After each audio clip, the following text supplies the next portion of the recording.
उपस्थित भव्य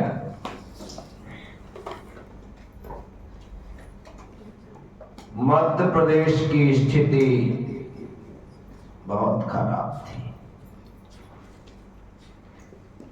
एक तरफ भोपाल के स्टैंड, उसी के साथ इंदिरा गांधी की हत्या। इंदिरा गांधी की हत्या की वजह से पूरे देश में आगजनी, तोड़फोड़, दंगे फसाद सब कुछ चरम पर था। इस कारण से स्कूली शिक्षा चरमरा गई थी। स्कूल बंद थे, काम काज बंद हो गए थे, लोग भयभीत थे, डरे हुए थे, क्योंकि कोई भरोसा नहीं था कब किसके कारण कौन चपेट में आ जाएगा। इसी वजह से मेरे जो भाई कोई चौरे में था, कोई छिंदवाड़ा में था, कोई कहीं था, ज्यादातर लोग घर ही आ गए थे। उस बीच मुझसे मेरे बड़े भाई अभय भैया ने ना जाने क्या मस्ती सूझी उन्हें, कहा गुड्डू तू अपने पूरे बाल कटवा ले, मुंडन करवा ले, सिर मुड़ा ले, 100 रुपए दूंगा। क्या कहा? उस समय 100 रुपया, सिर मुड़ा ले 100 रुपए दूंगा। मैंने कहा पक्का? बोले पक्का, बात कन्फर्म, डील डन कर दी गई। मैं तो सीधे गया बाजार, आधे घंटे में सिर मुड़ा करके आया खिला। रोज जिसे जेब खर्च के लिए 4 आने मिलने लगे थे, 6 में आ गया था, 4 आने मिलने। अब 4 आने मिलते हो, उसे एकदम से 100 रुपए मिलने वाले हो, तो मैं तो फटाफट करवा के आया 100 रुपए। मुझे मालूम था 2-5 रुपए की टोपी आएगी, 2-5 रुपए की टोपी आएगी, और टोपी भी अच्छी लगी भाई, टोपी पहना। मैं बाल कटवा के आया, भैया को विश्वास ही नहीं हो रहा था, उनको 100 रुपए वचन के मुताबिक देने पड़े। 100 रुपए दिया, बाजार गया, टोपी ले आया, टोपी लगा लो। लोग पूछते अरे गुड्डू क्या हो गया? इंदिरा गांधी भाई, इंदिरा गांधी। तो लोगों को विश्वास, क्योंकि अपना घर कट्टर कांग्रेस, जितने भी गांव में नेता आए, कोई भी आए, जो भी व्यक्ति आता था अपने घर में ही रुकता था, क्योंकि दादा स्वतंत्रता संग्राम सेनानी थे, उनका बड़ा घर था, लोग वहां पर बैठक करते थे, मीटिंग होती थी, बढ़िया उनकी असर लगा था, कट्टर कांग्रेस। तो लोगों को विश्वास भी होगा कि हो सकता है कि यार घर में एक बच्चे का फोटो बनवा दिया, कौन बताए 100 रुपए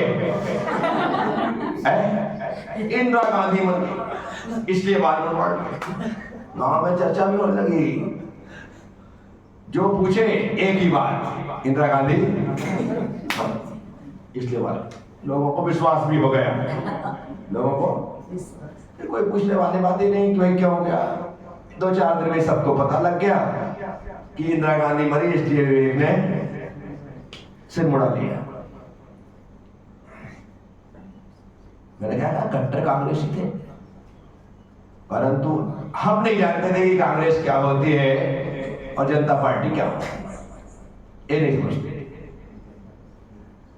उस समय सराय में वही पंचायत थी, सभी प्रकार के पार्टी के लोग, तरह तरह के झंडे डंडे कुछ भी आते थे, सब वहीं बढ़ते थे। एक बार मैं एक झंडा ला करके अपने घर पे लगा दिया, क्या बिल्कुल ऊपर लगा दिया, शानदार तरीके से झंडा लगा दिया, बड़ा शौक टोपी लगाने का, सब कुछ मिलता था, बैग टोपी दुनिया की चीजें, पंचायत से जाओ लेकर के झंडा लाके लगा दिया, किसी का ध्यान ही नहीं किया। इतने में गांव में एक नेताजी का आना हुआ, जो कांग्रेसी थे, दादा को वहां पर सबसे पहले उनकी दृष्टि पर झंडे में पड़ी, उनकी तो होश ही उड़ गया कि जिनके यहाँ पर मैं आया हूँ उनके यहाँ पर जनता पार्टी का झंडा कैसे लगा। हाँ, उन्होंने सीधा पूछा खेमचंद क्या बात है, तुम्हारे घर के ऊपर क्या? बोले हाँ, मैंने अपनी आंखों से देखा। दादा बाहर देखने आए, दादा ने देखा तो बड़ा आश्चर्य हुआ। दादा ने मेरे पिताजी से पूछा ये क्या है? पिताजी ने देखा, बोले ये क्या, मुझे पता नहीं क्या है। इकलौते कारस्तानी अपन ही थे। मैंने लगाया, मैंने सोचा सहवासी मिलेगी, बहुत अच्छा काम किया तुमने। बड़ी खुश होगी कि भाई सहवासी देगी, पिताजी कहेंगे हाँ तुमने झंडा लगाया, बड़ा अच्छा काम किया। बोले उतार उसको। क्या हुआ क्या? बोले अपनी पार्टी का झंडा नहीं है, ये नहीं लगाते। मैंने उतार दिया साहब, अगर कुछ समझते तो कट्टर कांग्रेसी होने के नाते लोगों ने विश्वास भी कर लिया। अब देखो संयोग की बात, उसी समय उसी टाइम पर मेरे सिर में बाल नहीं है, मुनि श्री नियम सागर जी और मुनि श्री चेतन सागर जी महाराज का डिंडोरी मंडला होते हुए पिंडरी आगमन हुआ। पिंडरी, हाँ, ये तीन महाराज थे। मुनि सरल सागर जी, उनका स्वास्थ्य खराब होने से वे पिछले गांव में ही रुक गए थे, मंडला या डिंडोरी जहां भी वहीं रुक गए थे। लेकिन दो महाराज जी नियम सागर चेतन सागर जी पिंडरी आए। पहले के समय में तो पूरा गांव ही एकदम से दीवाना हो जाता, महाराज जी आए, महाराज जी आए, आदमी बस पागलों की तरफ के आगे पीछे भाग गए। करीब 15-20 दिन में वहां पर रहे, खूब धर्म की प्रभावना हुई, खूब प्रवचन हुए, सब कुछ हुआ, लोग वहां पर लाभ ले रहे थे। हम भी जाते जाते उस समय अपने सिर पे बाल और उम्र अच्छी हो गई थी। अब कोई मुझे आहार देने के लिए मना नहीं। 2-3 दुपट्टा पहन लिया और सिर पे बाल नहीं, फोकट के ब्रह्मचारी, बिल्कुल वही बटुक ब्रह्मचारी छोटे से दिखाई देने लगे, आगे पीछे घूमने लगे। प्रकाश मामा के यहाँ पर आहार हुआ, प्रकाश मामा के यहाँ आहार होने के पश्चात महाराज मंदिर पहुंचे। बड़े मंदिर में बाहर ही, ठंडी के दिन थे इसलिए बाहर बैठ गए, और बैठने के पश्चात लोगों को उपदेश देने लगे। उस समय उन्होंने कहा रात्रि भोजन का त्याग करो। रात में चारों प्रकार के आहार का त्याग कौन करेगा? तो इकलौते हमारे प्रकाश मामा ने हाथ उठाया कि मैं रात्रि में आज से चारों प्रकार के आहार का था, रात में पानी का भी त्याग करता हूँ। आज भी बड़े धार्मिक प्रवृत्ति के, अभी मैं गया लगातार उनके यहाँ चौका आदि सब कुछ लगता रहा, बहुत धार्मिक प्रवृत्ति। तो बस चारों प्रकार का महाराज जी ने बोला चार, मैंने भी हाथ उठा दिया। बिल्कुल उन्होंने नियम नहीं दिया, बाद में मैंने तरुण सागर जी से छिंदवाड़ा जाकर वो नियम लिया था, तो मेरे दिमाग में फिट बैठ गया था कि रात में पानी भी नहीं पीना। हाथ उठाया, मैं त्याग करना चाहता हूँ, मुझे नाम टपट के बिठा दे, बैठ। बड़ा होशियार होता, चारों प्रकार समझता क्या होता है, समझता क्या है, रात में पानी भी नहीं पीना, बस ये नियम। लेकिन उन्होंने नियम, मेरे मस्तिष्क में, मेरे दिल में ये बात फिट बैठ गई कि रात में कुछ भी खाया पिया नहीं जाता है, ये नियम रहना है। बात खत्म हो गई, नहीं दिया नियम। लेकिन रोज महाराज जी के आगे पीछे घूमना, सेवा करना, आहार के लिए यहाँ वहां जाना, घर में भी चौका लगना, कपड़ा सब कुछ चल रहा था। अब सबसे बड़ी बात यह है कि महाराज श्री नियम सागर जी मुझसे बड़े खुश हो गए। छोटा सा था, बहुत अच्छा दिखता था, बीच के मंदिर में और बड़े मंदिर में ज्यादा दूरी नहीं, और पास में है, मुश्किल से 200 मीटर होगा मेरे ख्याल से, इससे ज्यादा नहीं, ये भी ज्यादा बोल रहा हूँ, इससे ज्यादा नहीं, पास में ही है। वो बड़े मंदिर में वहां पर धूप में कोई भी काम हो तो उस मंदिर में उनका सामान रहता था और यहाँ कभी बैठ जाते थे। विवेक जाकर के वो लेकर के आना, अपने तो कोई काम बोलते इसका मतलब अपन तो वीवीआईपी हो गए।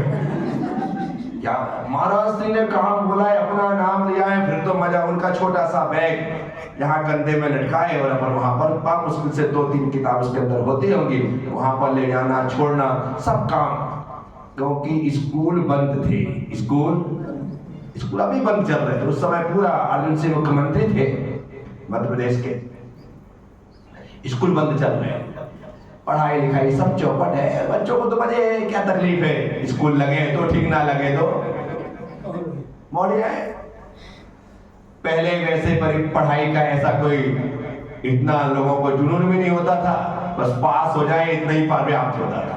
क्या होता था, पास हो जाए बहुत है, ये फर्स्ट सेकंड आने की कोई इच्छा नहीं रहती थी। वो तो हमारे बड़े भैया का डर रहता था, क्योंकि उन्होंने कह रखा था कि सभी को फर्स्ट आना कंपलसरी है। इस कारण से सभी लोग फर्स्ट आते थे।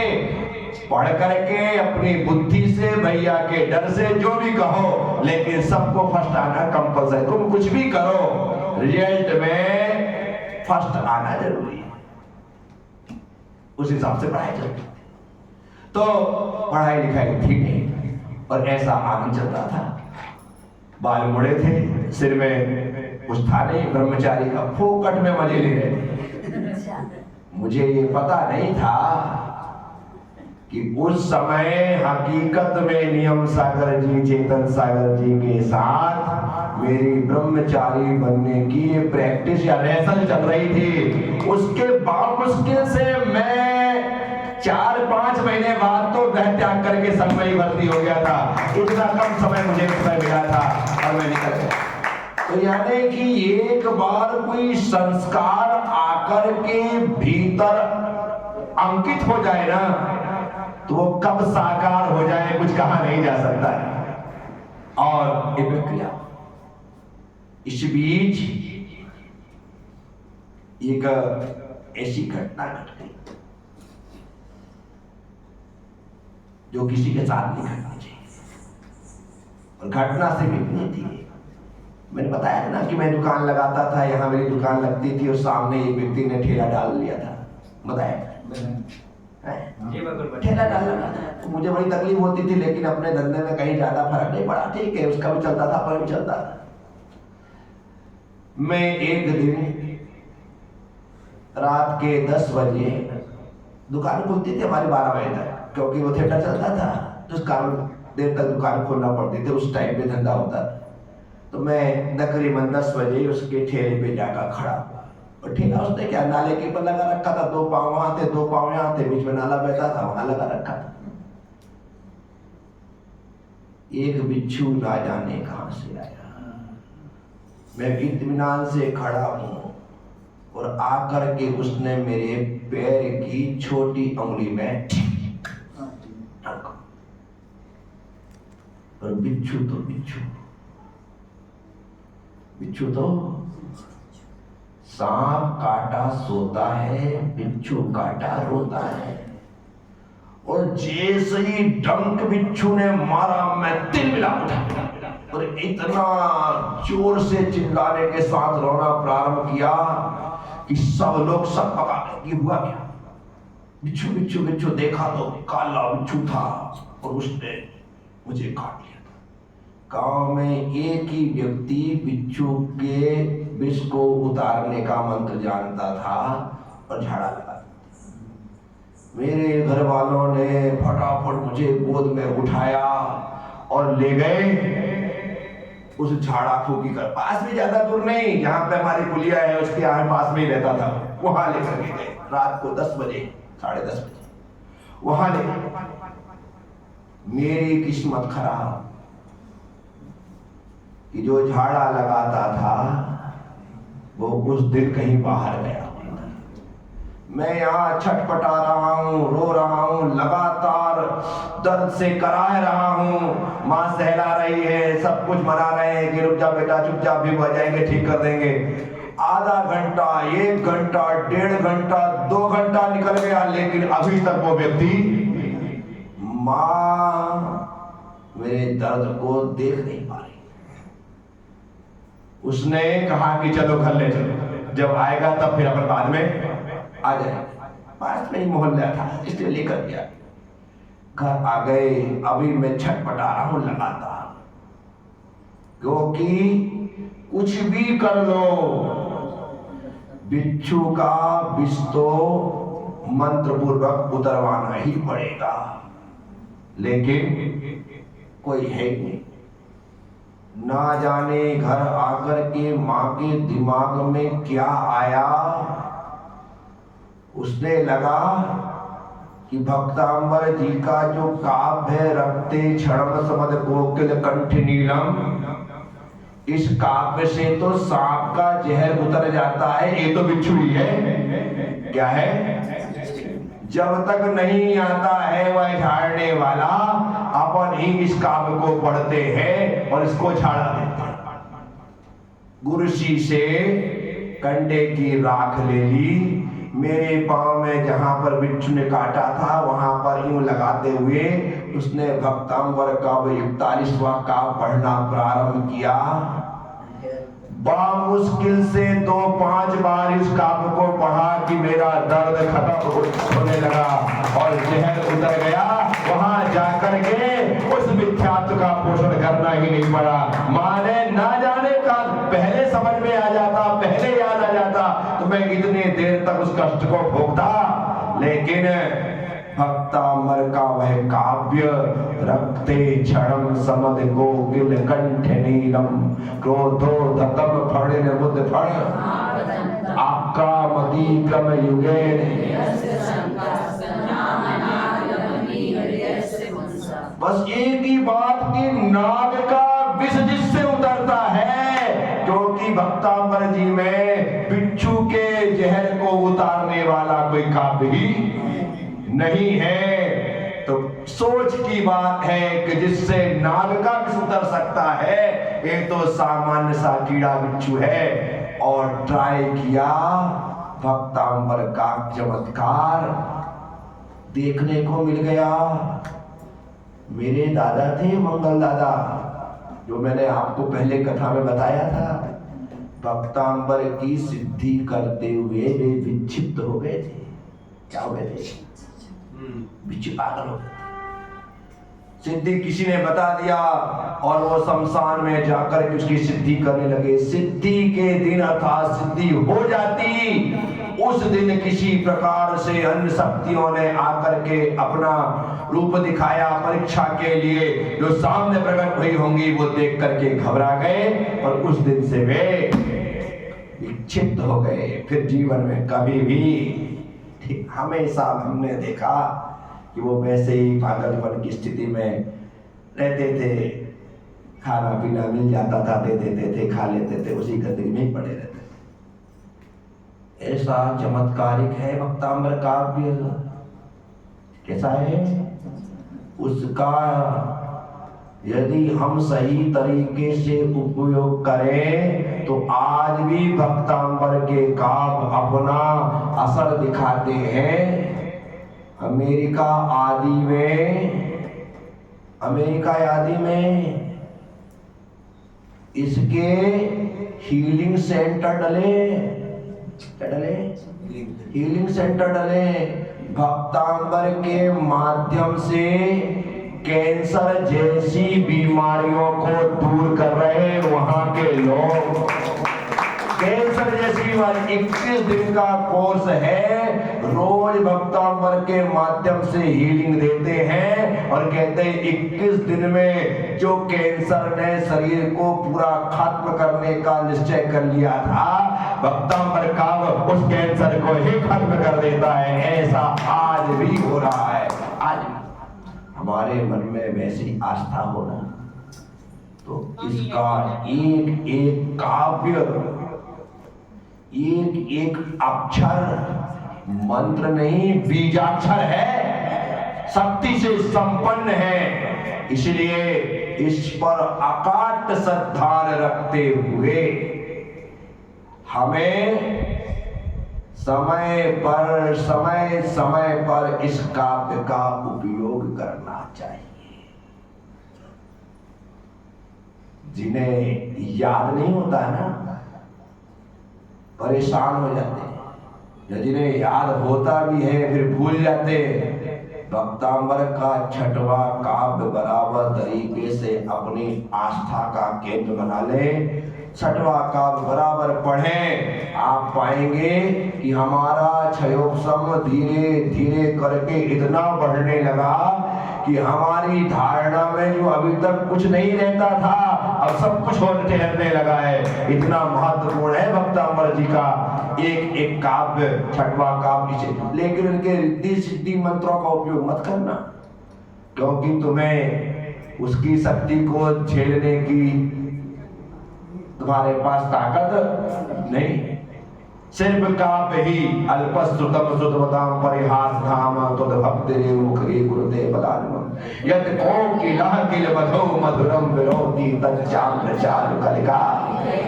इस काव्य को हम दिन भर में 6 बार, 9 बार, 48 बार, जितने बार पढ़ सकते हैं उतने बार पढ़ करके इसका लाभ लेना चाहिए। आप पाएंगे कि आपने इन काव्यों के माध्यम से उनकी शक्ति को प्राप्त कर लिया। तो मेरे जीवन में तो ये सारी की सारी ऐसी घटनाएं हैं, और ये घटनाएं इसलिए घट गई क्योंकि मेरी मां को जिन धर्म पर अटूट श्रद्धान था, पक्की श्रद्धानी थी, वह उसे अन्य पर किसी पर विश्वास नहीं होता था, इतना विश्वास रखती थी। और उसके विश्वास का ही प्रतिफल है कि उसके 8 बच्चों में 4 बच्चे मोक्ष मार्गी है। धोखा नहीं हम लोगों को। अपितु और कहा कि जाओ बेटा, तुम जिस रास्ते पर जा रहे हो वह रास्ता सुख का रास्ता है, मोक्ष का रास्ता है। इस रास्ते पर विरले लोग ही चलते हैं। तो उस मां ने हमें तो खुद सहारा देकर के भेजा है, खुद आगे बढ़ाया। तो कोई तो बात होगी। धर्म के प्रति आस्था ना हो तो ये रास्ता थोड़ी दिखाएगी वो, है? धर्म के प्रति आस्था थी इसलिए रास्ता दिखा दिया, भेज दिया। तो ऐसा जीवन में जो घटित हुआ, इसके साथ ही आज एक घटना इसमें और मैं जोड़ देना चाहिए, जोड़ क्या बता देना चाहिए। इसी काल में अपन एकदम इस टाइम पर कैसे निठल्ले, कोई काम धाम नहीं है, पढ़ाई नहीं तो कुछ भी नहीं, बिल्कुल फ्री है। तो दिन भर घूमना फिरना, मौज मस्ती उधम, ये सब कुछ करना, यही काम चल रहा है। नदी में नहाना अपना खास शौक है, तैरना बहुत अच्छे से आता है, कहीं से कहीं कोई तकलीफ नहीं है, इसलिए नदी में कहीं भी जाकर के कूद जाना और नहाना। लेकिन एक दिन मैं पुल के नीचे नहाने के लिए उधर अकेले चला गया, अन्यथा दोस्त यार साथ में रहते, अकेले चला गया कि चलो नहा करके आते। पुल के नीचे जाने के लिए रास्ता नदी में रास्ता बना हुआ है, इतना इतना पानी वहां रहता है, उसके अंदर सब लोग इस तरफ से उस तरफ पहुंच जाते। मैं नदी में उतरा, लेकिन मुझे ये नहीं पता था तब तक कि इस रास्ते में जी 2 कदम भी इस तरफ आए तो नदी के अंदर एक गहरा कुआं जैसा है। क्या है? कुआं जैसा। बस मैं यूं चल रहा हूं और पता था नहीं, धड़ाम से नदी में तैरने का अनुभव तो था, लेकिन कुएं में तैरने का कोई अभ्यास। कुआं में तैरना बहुत कठिन काम होता है। नदी में तो आप कैसे भी कर लो, कुएं में तैरना सबके बस का बात नहीं, एकदम सीधा गड्ढा और उसमें उलझना। एक बार डुबुक